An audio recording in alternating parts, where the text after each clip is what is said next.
سوچ رہا تھا اس پہ ویڈیو بناؤں کہ وائی آئی لیفٹ اسلام میرے چینل پہ، تاکہ لوگوں کو پتہ چلے کہ کس طرح میری جرنی رہی۔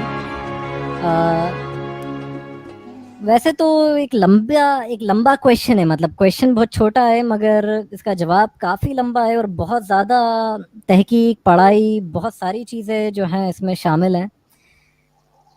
ہاں بریفلی اگر بتا سکے تو، باقی آپ اپنا ویڈیو بنائیے، اگر چاہیے تو آپ یہاں سے بھی ویڈیو لے لیجئے، اسی میں سے نکال کے دونوں چیزیں۔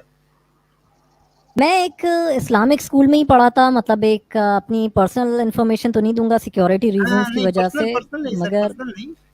باقی میں ایک اسلامک جی اسکول میں ہی پڑھا تھا جہاں پہ اسلامک ایجوکیشن بھی پڑھائی جاتی تھی اور دنیاوی پڑھائی بھی ہوتی تھی، بٹ دنیاوی پڑھائی جو تھی وہ پڑھاتے ہی نہیں تھے، مذاق تھا، ٹیچرز بڑے بیوقوف تھے۔ اور بچپن سے ہی میں نے اسلام کو فیس کرا، مطلب لڑکیوں سے دوستی نہیں تھی، بات چیت بھی نہیں ہوتی تھی۔ یہ حالت ہے کہ مجھے یاد ہے میں 3rd کلاس میں تھا اور میری ٹیچر نے مجھے 10-15 منٹ جو ہے اسکیل سے مارا تھا، کیونکہ میں صرف ایک لڑکی کے ساتھ بیٹھ گیا تھا، مجھے پتہ ہی نہیں تھا کہ میں نے غلطی کیا کری۔ ایک لڑکی کے ساتھ بیٹھنا کیسے کوئی بری چیز ہو سکتی ہے، یا اتنی بری چیز ہو سکتی ہے کہ اس پہ مجھے مارا جا رہا ہے کہ تم ایک لڑکی کے ساتھ کیسے بیٹھ گئے۔ اور ڈرائنگ پیریڈ تھا، تب میں بس ڈرائنگ بنا رہا تھا، مجھے ہوش بھی نہیں تھا۔ تو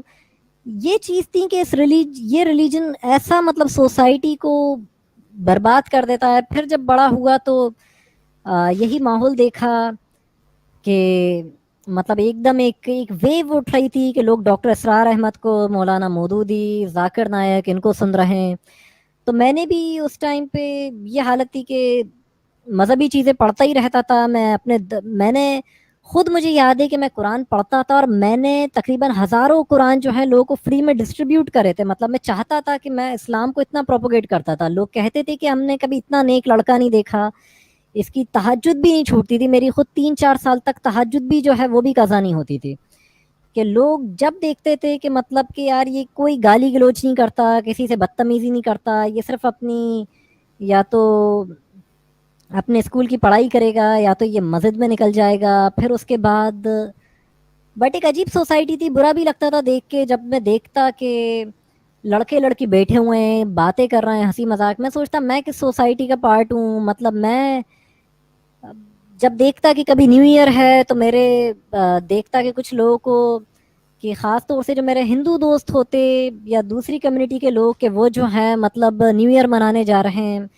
اور میرے اوپر کافی ریسٹرکشنز ہوتے گھر والوں کی طرف سے، پیرنٹس کی طرف سے، کہ کہیں ایسی جگہ جا نہیں سکتے تھے، رات بھر کہاں آپ گھر سے باہر رہتے۔ اور پھر اس کے بعد وہ لوگ چاہتے تھے کہ میں، گھر والے بھی، کہ یہ اس کو ریلیجس نالج اچھی ہے، تو مجھے اس زمانے میں ذاکر نائک کا جو اسکول تھا وہیں بھیج دیا گیا، اور پھر اس کے بعد وہاں پر میں نے پڑھائی کرنا شروع کری، اور میں کئی کورسز میں نے کرے کمپیریٹیو ریلیجن کے۔ وہاں پہ مجھے وید پڑھائے گئے، تھوڑا کمپیریٹیو ریلیجن پہ، جینزم کا، بدھزم کا، زوہراشٹرزم کا ایک اوور ویو دیا گیا، ان کے بارے میں، ان کو کیسے آپ کو اسلام کی دعوت دینا ہے، ان سے کیسے آپ کو ڈیبیٹس کرنا ہے، آپ کو آرے سماج والوں سے کیسے بحث کرنا ہے، اس سے کیسے بحث کرنا ہے، یہی ساری چیزیں فالتو کی سکھائی جاتی، زبردستی کی نفرت کری جاتی۔ بٹ جب اسلام کی حدیثیں پڑھائی جاتی، کتابیں ساری پڑھائی جاتی، بٹ ان کو پڑھتے میں یہ احساس ہوا کہ جن لوگوں سے ہم نفرت کر رہے ہیں وہ ہم سے کروڑ گنا اچھے ہیں، اربوں گنا اچھے ہیں، بلکہ وہ لوگ ہیرا ہیں ہمارے مقابلے،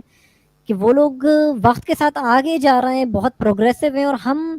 دنیا کو بربادی کی طرف لے جا رہے ہیں۔ ہم ایک ایسے ریلیجن میں لوگوں کو لانے کی کوشش کر رہے ہیں، کنورٹ کرنے کی، جو دنیا کو برباد کر دے گا، دنیا کا چین و امن یا سکون ختم کر دے گا پوری طرح، اگر یہ دین پھیل جاتا ہے تو۔ اور اس کو روکنے کی ضرورت ہے، اگر اسے نہیں روکا تو آگے جا کے پھر یہ سب سے بڑا خطرہ ہوگا، اور اس کے خلاف آواز اٹھانا جو ہے وہی حال ہوگا جو ابو ہریرہ کا ہوا، کہ اگر ابو ہریرہ کہہ رہا ہے میرا گلا کاٹ دیا جائے، میں نے دین 2 تھیلے بھر کے سیکھا، ایک عام کر دیا، دوسرا میں عام کر دوں تو میرا گلا کاٹ دیا ہے، وہی ہمارا انجام ہوگا۔ کہ مسلمان کہتے ہیں قرآن میں ایک چیلنج ہے کہ اگر یہ کلام جو ہے اللہ کو چھوڑ کر کسی اور کی طرف سے ہوتا تو تم اس میں شدید تضاد پاتے، اس میں تضاد ہے جس پہ میں ویڈیوز بنا چکا ہوں۔ پھر اس کے بعد، اور اگر تم کو اس کلام پہ کوئی شک ہے جو تمہارے رب کی طرف سے اترا، تو اس کے جیسا یا اس سے ملتا جلتا جو ہے کوئی سورہ تم بھی بنا کے لیا۔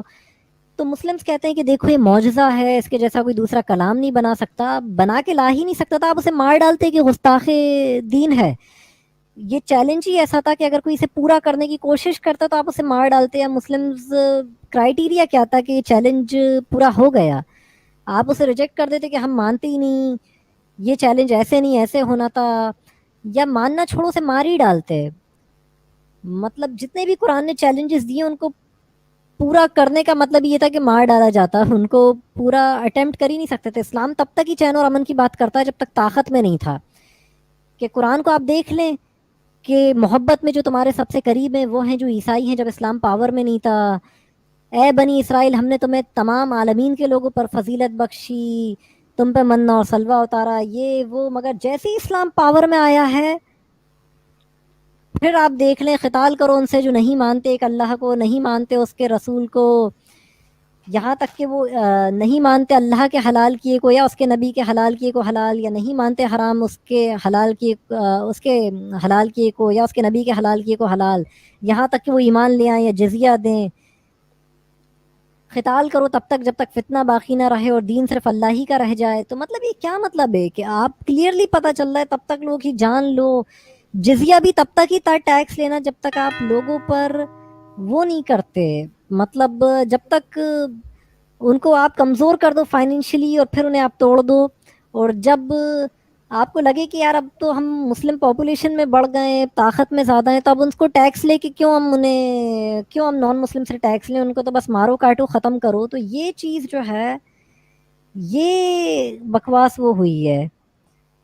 مطلب اسلام نے بہت ہپوکریسی اپنائی ہے، بہت ہپوکریسی. مطلب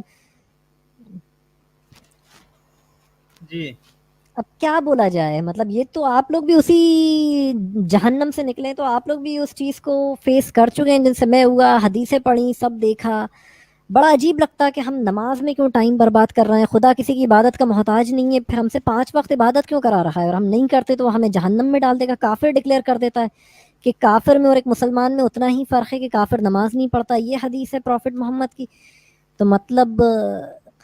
یہ بہقی کی حدیث ہے. تو یہ مطلب کیا سینس نکل رہا ہے کہ ہم صرف اسی کے وہ رہ جاتے ہیں، مطلب کہ اوپر والا اتنا محتاج ہے کہ وہ ریپ کو کفر نہیں کہتا، مرڈر کو کفر نہیں کہتا، چوری کو کفر نہیں کہتا، وہ نماز چھوڑنے کو کفر کہتا ہے. اس لیے مسلمان سوچتے ہیں نماز پڑھ لی تو بھیا ہم نے کم سے کم کفر تو نہیں کرا، جنت میں تو چلی جائیں گے، اب دنیا کا ہر غلط کام کر لو، ریپ کر لو، چوری کر لو، مرڈر کر دو، کچھ بھی کر دو، مگر ہم نے جو ہے نماز پڑھ رہے ہیں، بس ہم یہ ریکوائرمنٹ پوری کر دیں، باقی ہم جو چاہیں کرتے پھریں. اور نماز برائی اور بے حیائی سے روکتی ہے، تو دنیا میں اس سے بے حیا انسان نہیں ہوگا جو نماز پڑھتا ہو. یا وہ انسان جو ہے اتنی گندی باتیں کوئی پورن سٹار نہیں کرتا ہوگا جتنی ایک نماز پڑھنے والا. جب بھی اپنے گروپ میں بیٹھے گا وہ صرف لڑکیوں کی یا گندی چیزوں کی باتیں ہی کرے گا.